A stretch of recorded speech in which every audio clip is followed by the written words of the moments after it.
হাতে মাইক নাই, আমাদের হাতে কোনো হ্যান্ড মাইক নাই। আমরা আমাদের গলা দিয়ে এই পল্টন মোড়ের প্রত্যেকটা মানুষকে জানাতে চাই, আপনারা এই যে ছাত্রদের আন্দোলন বলে আলাদা করার আর সুযোগ নাই। আজকে একটা 9 বছরের শিশু থেকে 50 বছরের মানুষ পর্যন্ত পুলিশের গুলিতে, আর্মির গুলিতে, র্যাবের গুলিতে মারা গিয়েছে।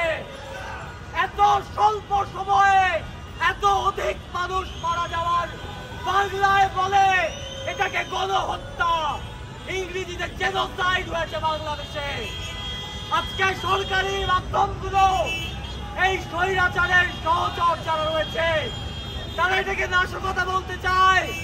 সুতরাং আমাদের এখনকার অবশ্য কর্তব্য হচ্ছে এটা যে গণহত্যা সেটা মুখে মুখে ছড়িয়ে দিন এবং আসুন এই যে ছাত্রদের আন্দোলন, এই যে সাধারণ মানুষের আন্দোলন, সেই মানুষের আন্দোলনে যোগ দিন।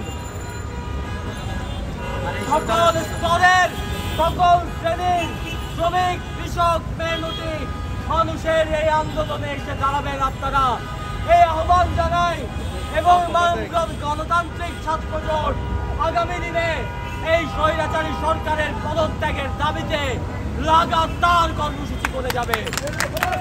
যতদিন না পর্যন্ত বাংলাদেশের মানুষ একসাথে নেমে এই স্বৈরাচারকে সরাবে ততদিন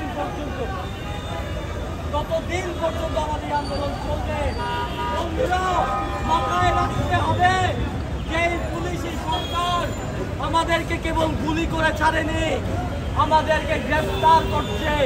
গণহারে আন্দোলনকারীদের যে সমন্বয়ক তাদেরকে গ্রেফতার করছে, যারা আন্দোলন করেছে, যারা স্লোগান তুলেছে তাদেরকে ঘরে ঘরে গিয়ে গ্রেফতার করা হচ্ছে, কোনো ওয়ারেন্ট ছাড়া, কোনো কিছু ছাড়া। সুতরাং এই পুলিশি স্বৈরাচারী রাষ্ট্র যেটা আজকে বিশ্বব্যাপী প্রচার হয়ে গিয়েছে, সেই রাষ্ট্রের উৎখাত, সেই স্বৈরাচারী সরকারের উৎখাত করা ছাড়া আমরা এই রাজপথ ছাড়ব না। সকলকে বিপ্লবী শুভেচ্ছা সহ আগামী দিন আন্দোলনে যোগদান করবেন যে আহ্বান নিয়ে আজকে এই মিছিল পরবর্তী সমাবেশ এখানে শেষ করব। আমাদের সমন্বয়কদের মুক্তি, কারফিউ বাতিল এবং শিক্ষা প্রতিষ্ঠান তুলে দেওয়া সহ সেনা প্রত্যাহারের দাবিতে আমাদের এই মিছিল পরবর্তী সমাবেশ এখানেই শেষ করছি।